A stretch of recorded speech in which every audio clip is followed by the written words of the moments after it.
On the subway, Dr. Henry is impressing a lady with his amazing powers of observation.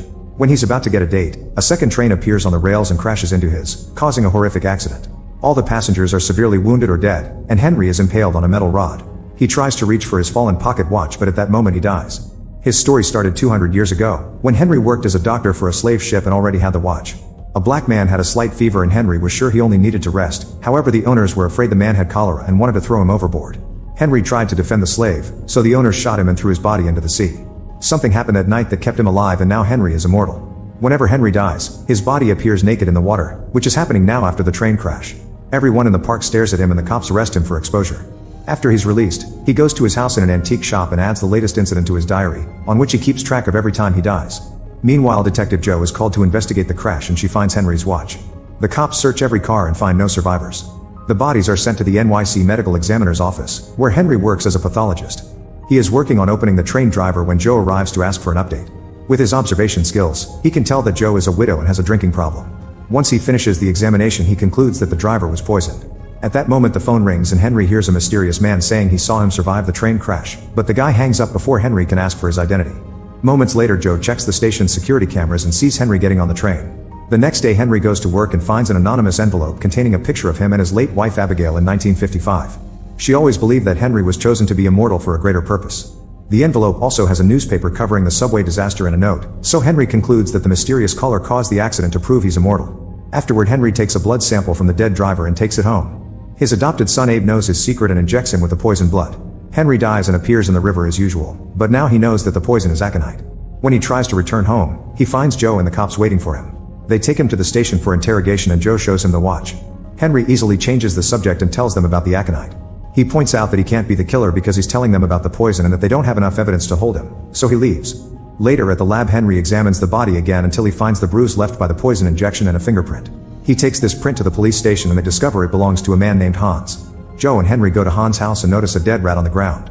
Seeing it as a clue, Henry searches the backyard and finds a greenhouse full of the aconite plant. Then they check the garage, where they discover a lab and the poison. At that moment Hans arrives and Jo tries to arrest him, but he throws a glass of poison at her and escapes in his car. The aconite is hurting Jo's hand and trying to get into her bloodstream, so Henry lights it on fire to neutralize it. Soon a police team arrives with more information. Hans' wife died in a subway crash caused by the same driver he poisoned for revenge. This confuses Henry because it means Hans isn't the mysterious caller. A quick search of the lab reveals that 2 gallons of poison are missing and there are traces of ethanol. Seeing some drawings of the Grand Central Station on Hans' notes, Henry concludes he's made the poison water soluble to cause mass death in the station where his wife died. The team rushes to Grand Central and Henry theorizes that Hans will be on the roof to put the poison in the air conditioning. Unfortunately, Hans sees them first and shoots Jo down. Henry rushes to fight Hans only to get shot in the struggle. After Hans turns around, Henry tackles him and they both fall off the roof, dying when they land on a car. Sometime later, Jo wakes up in the hospital with Henry by her bedside. She remembers seeing him fall, but he convinces her that's impossible and says Hans self-deleted. At that moment he gets a call from the mysterious man, who says he has the same curse as Henry and is looking for a way to end things for both of them. On his way out, Henry remembers how he met Abigail while fighting in a war and how he rescued Abe as a baby from a concentration camp. One evening, a crying Vicky is in a cab while trying to call someone to no avail. She tells the driver to stop at the bridge and she gets out of the car to self-delete.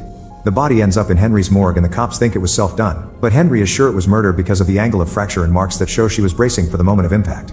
Jo takes this information to her boss Joanna, who doesn't believe it was murder and tells Jo to close the case as self-deletion. However, Henry refuses to sign a report that goes against his medical knowledge.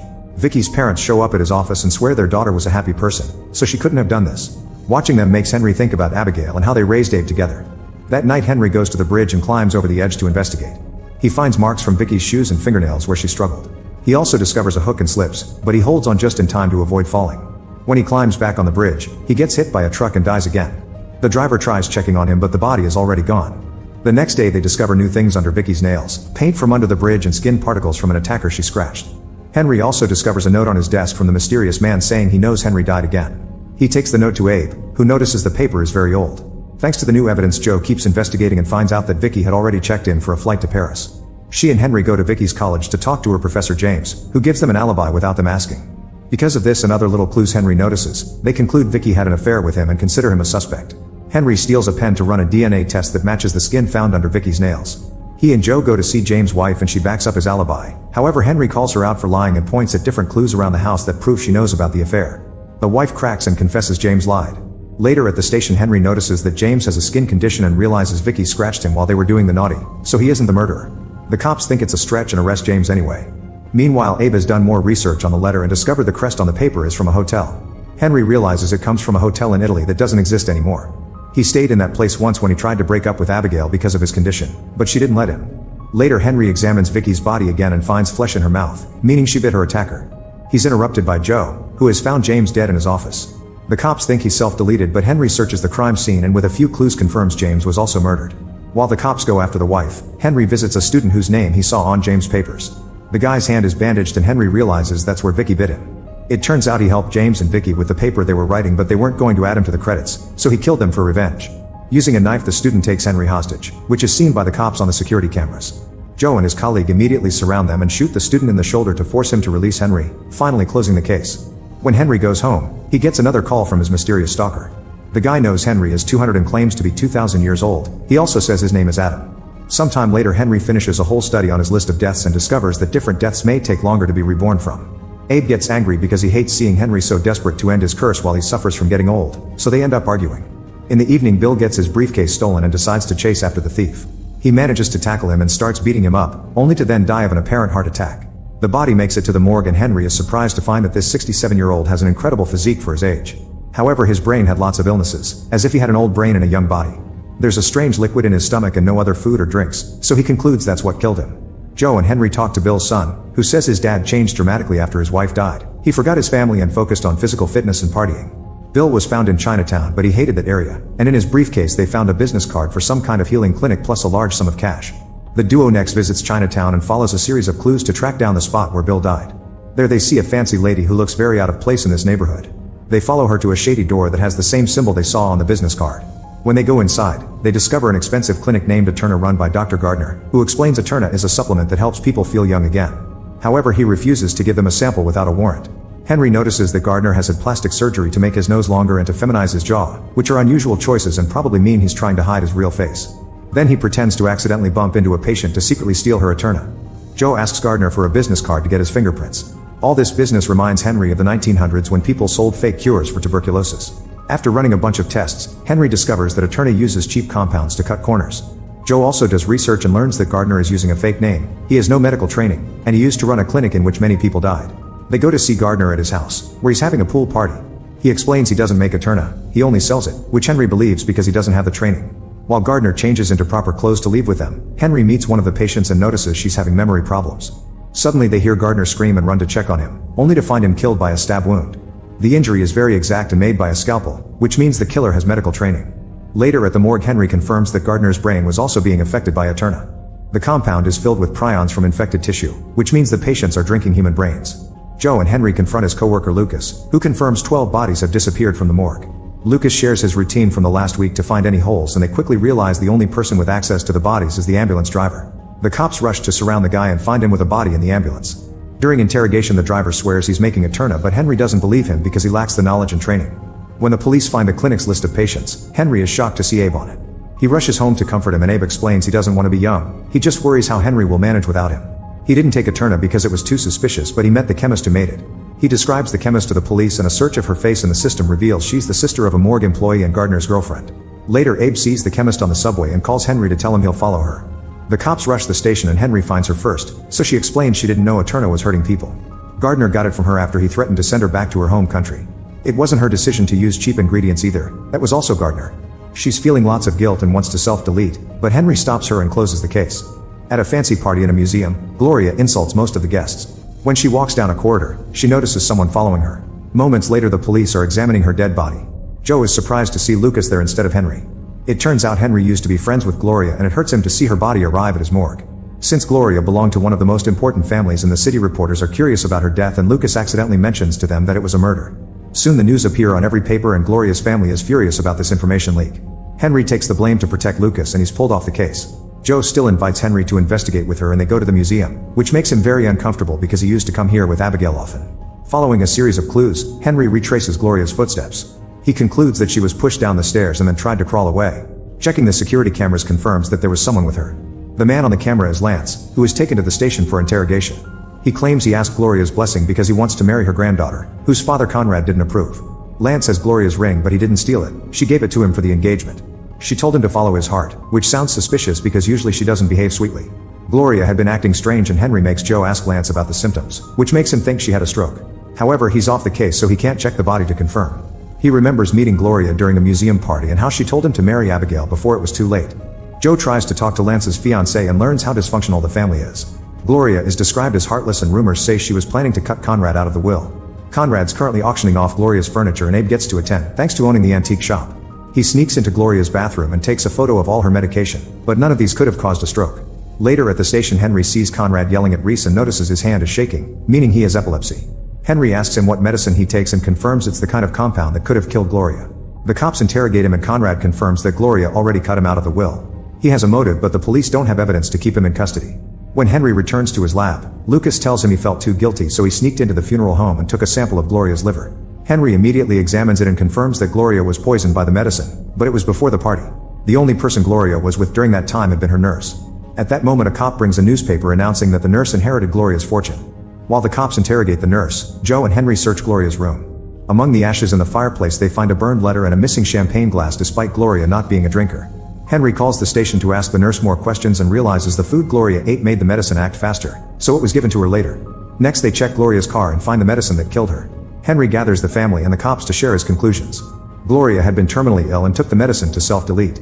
However, the food she ate made it act faster than planned, so she dragged herself across the floor to die in front of a painting made by an ex-lover of hers who also sent the burned letter. After the case is closed, Joe shares a story of her dead husband. In return, Henry confesses that the museum made him uncomfortable because that's where he proposed to his dead wife.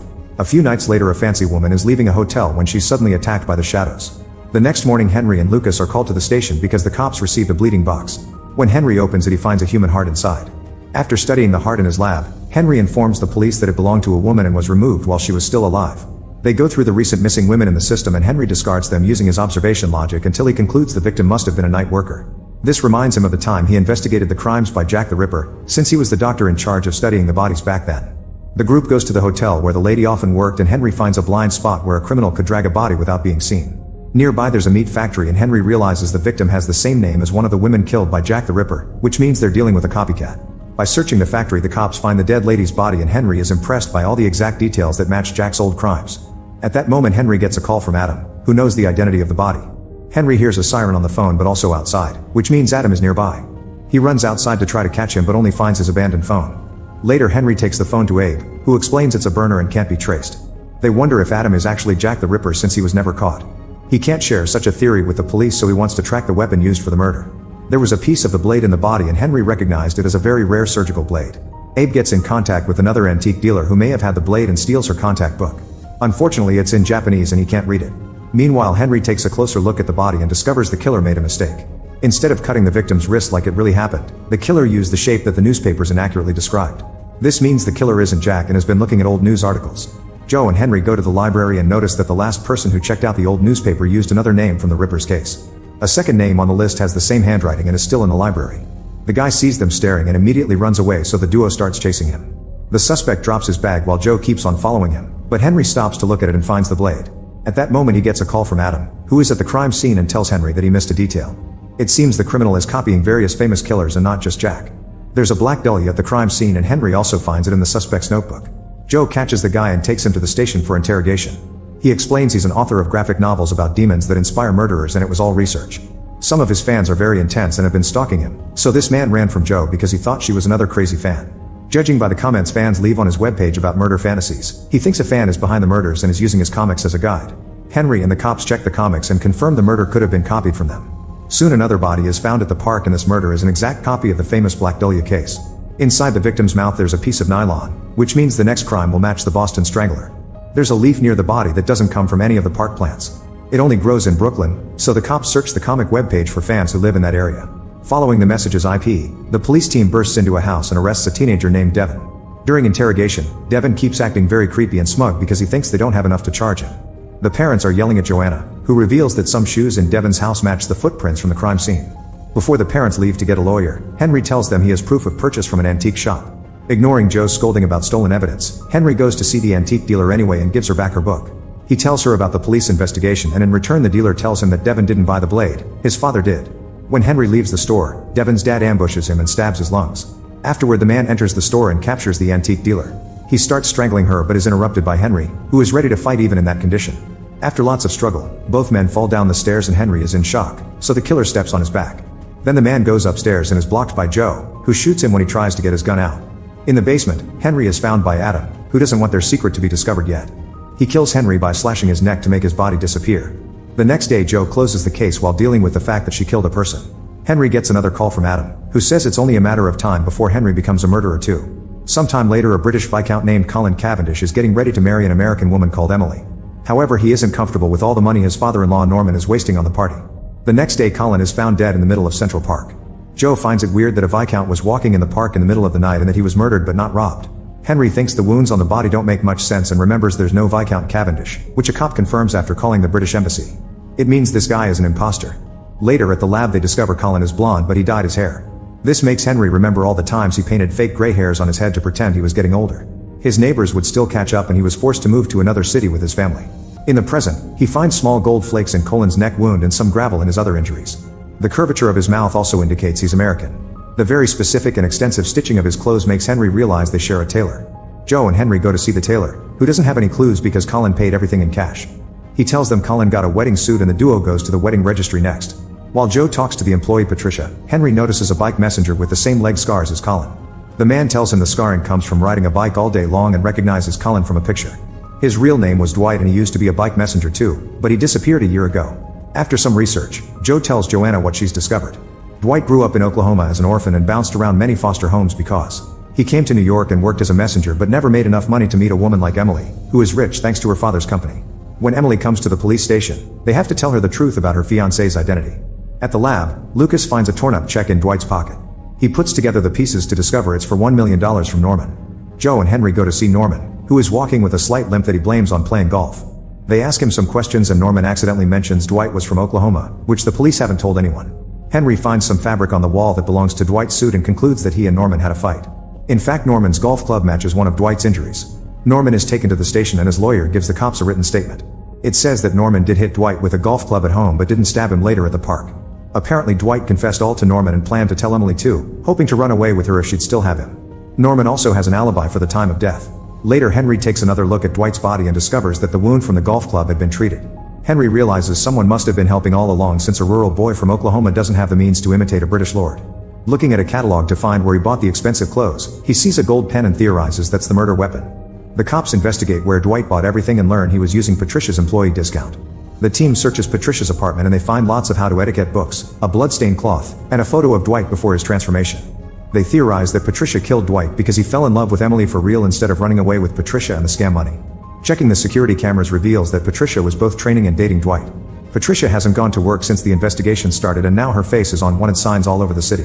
In the afternoon, Henry goes with Abe to the cemetery and they see Emily at Dwight's funeral getting too close to her father's lawyer. Henry also sees Patricia sneaking around, so he and Abe follow her while calling Joe. Patricia is eventually arrested and taken to the police station, where she swears she's innocent. She confirms Dwight broke up with her and the night of the murder he was going to tell Emily the truth. Hearing about Central Park, Patricia reveals Dwight was killed on the spot where he proposed to Emily. The group goes to the park and does a little reenactment that proves Emily didn't have the strength to kill Dwight, not to mention she has an alibi. Someone must have killed Dwight to keep Emily around, so the cops decide to arrest her to set a trap. In the evening, Norman's lawyer goes to the park to search for the golden pen he buried after the murder to confirm the cops don't have it. The detectives surround him and immediately arrest him. It turns out the lawyer is in love with Emily and killed Dwight to keep her from running away with him. While giving Emily an update on the case, Henry and Joe assure Emily that Dwight truly loved her and tore up the check because he didn't want the money. Afterward, Henry takes a cab home only to discover that the driver is his mysterious stalker Adam. Minutes ago, Adam killed the real taxi driver and stole the car to trick Henry. He starts driving like a maniac through the city while pointing out that Henry doesn't believe he's immortal. To prove it, he uses a gun to self-delete and his body disappears. The vehicle loses control and falls into the river. Henry pushes all the doors and windows but fails to open them, so he ends up drowning. When he comes back to life, some cops see him swimming naked and arrest him. At the station, Joanna demands an explanation, so Henry says he's a sleepwalker. Joanna tells him being eccentric is fine, but this can't go on because it'll challenge his credibility. The other officers tease him for the incident, but Joe shows concern, which Henry ignores. At the lab, Lucas shows Henry the latest body, who happens to be the taxi driver. There's only one wound indicating he was stabbed by a sword. Then Henry tells Abe what's happening and Abe scolds him for going after Adam alone. He wants Henry to ask Joe for help, but Henry remembers the time he trusted another one of his wives with his secret and she sent him to an asylum. Henry takes some swords from the antique shop to do some tests, but none of them match the wound. Soon the cops find the cab in the water and take it out to look for clues. The casing from Adam's shot is under the seat and a detective recognizes it as a bullet from an antique gun. Jo wants to get DNA from the scratches on the back seat, but Henry tells her the water must have washed it off. She also finds Henry's watch, so he pretends he just dropped it. That night Henry and Abe go to the river to look for the gun. When they finally see it floating in the water, Henry gets ready to jump to retrieve it, but they're interrupted by the police. Henry is taken to the station again and he tells Joanna that he was looking for clues, so he's allowed to leave. Jo checks on him and tells him he may need therapy, but she also offers an ear if he ever needs it. This makes him remember his time at the asylum and all the horrible treatments the doctors put him through. Henry decides to try therapy anyway. After some chatting, the therapist Lewis decides Henry needs more people he trusts and can talk to in times of need, since obviously being a loner has taken a toll on him. Meanwhile, the cops find the gun where Henry saw it last night. It's a very old model and registered in Brooklyn under the name Richard Smythe. They go to the address on the gun license and find the apartment empty except for a dead body. This is Richard, the owner of the apartment, and his body has been opened up. Jo calls Henry, who checks the body and explains this guy was autopsied while still alive. The cuts were done by a very exact blade, like a hunting knife. Getting suspicious, Henry rushes back to his office and checks his tool bag. It turns out his own hunting knife is covered in blood. Then Henry shares this with Abe, who concludes they must either leave the city or trust Jo with the secret. Meanwhile, Jo arrives at the lab and Lucas tells her that Henry has been acting weird. He also reveals that Richard's body was autopsied in Henry's style. Jo goes to the antique store and finds Henry packing to leave the city. She also sees him holding the bloodstained blade. Abe tells him to confess the truth, but Henry keeps thinking about his torture in the asylum. Henry is taken to the police station and he tells Joanna and Jo a modified story, saying he has an insane stalker who thinks he's immortal. Since at the beginning it was only anonymous calls, he thought they were just pranks, but finding the body made him realize it was a real crazy man. Henry was planning to leave town because the thought that would make the stalker stop. Jo points out that Henry was with the therapist at the time of the murder and Joanna believes he's innocent. Afterward, Henry and Lucas do a thorough autopsy of the body and find a bite mark. Both victims were also recently vaccinated for hepatitis B. Jo checks the men's employment history and discovers they worked in the same psychiatric hospital. Henry and Jo visit the hospital and learn that both men left their jobs after a physical altercation with a patient. However, the hospital won't tell the cops which patient did it without a court order, but the files can be seen by a psychiatrist. Henry asks his therapist to help them and Lewis gets his hands on the patient's file. The guy's name is Clark and there are no birth records, but he's been repeatedly caught skinny dipping in the river. He's very violent, has attacked many employees, and has no fear of death or sense of self-preservation. Clark is supposed to be in counseling right now, so Jo rushes to the security guard's office to lock down the building. Unfortunately, Clark sneaks out right before the door is locked. Afterward, Joanna sends a bunch of cops with wanted posters to search the city for Clark. Henry goes home and hears very loud music. Instead of Abe, he finds Clark waiting for him in the basement. Clark kneels as he reveals a katana and asks Henry to end things for him, but Henry refuses. At that moment, Abe arrives home and Clark reaches for the sword to stop him, so Henry tackles Clark and they start fighting on the floor.